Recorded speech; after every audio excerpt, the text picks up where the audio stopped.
I think that's what's interesting always about clothing. It is so much a revelation of who we are, and at the same time, other people try to see you through their lens, and so they have clothing as code, and so you can either manipulate that code, you can work to, use it to your advantage, but you can also, people can misinterpret what you're all about that way as well. I grew up actually here in Southern California. I'm a California girl. I was born in Madrid, Spain. I never lived there, but we would go every summer. So for us growing up was flamenco lessons in addition to music lessons, piano, etc. My mom was also an artist as well, can do anything. She's also like the greatest DIY person on the planet. And that's always been a situation for any men in the lives of my sister and I, because whenever they were like, oh, I can't do that, I'm like, my mom can do it. I used to design my clothes when I was a little girl, and she would make everything, including my first communion dress. Always was going to be a reporter since I was a kid. I was on the editor of my school magazine, and I also, in my junior year, started working at the LA Times as a full-on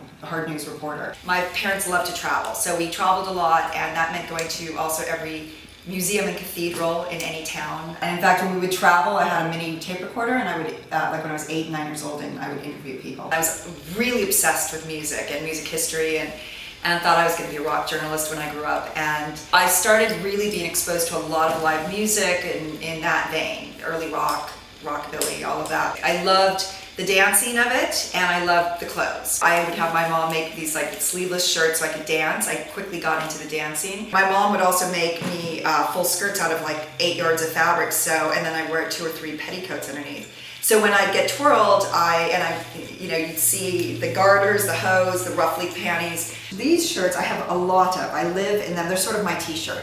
I love black. I do wear a ton of black, and I love this because I just throw it on, and it's a good travel dress too. To me, what's really important is to be surrounded by things that my friends or family have made. These bracelets, which I wear a lot as well, are skinned in snake, and I have actually a few more, but we got them when we went to Nicaragua. I love them because they look like nothing this way, and then they're full. My ring is actually agate. I have a lot of agate and rock rings, which I like to wear. My father was a metallurgical engineer. He collected rocks. But this dress, actually, I've had a long time, and it's my go-to when I just need to go out. I love it because I love the color. LA club life and people going to these clubs, according to whatever scene they were, really dressed up. And it was so important. And so again, I became this sort of, even at 12, 13, 14 years old, this kind of student of like why people are wearing certain things, and why goths were inspired by Byron, and how that might influence what they're wearing. While I'm known as a fashion journalist or a fashion writer, and now the second half of a design retailer here in the US, I'm very involved in the arts world and help a lot of friends sort of develop their even marketing or their how to promote themselves or try to find funding for them. Yes, I write, and that's, I suppose, a form of creativity, but I think a large way I express myself is organizing and helping, and just being involved with these other creative people. And of course Nina, which has really made me reprioritize everything. I knew I was going to be able to have children the old-fashioned way. So I'd always thought I would adopt even if I could have children biologically, and suddenly it became the first option I had to do.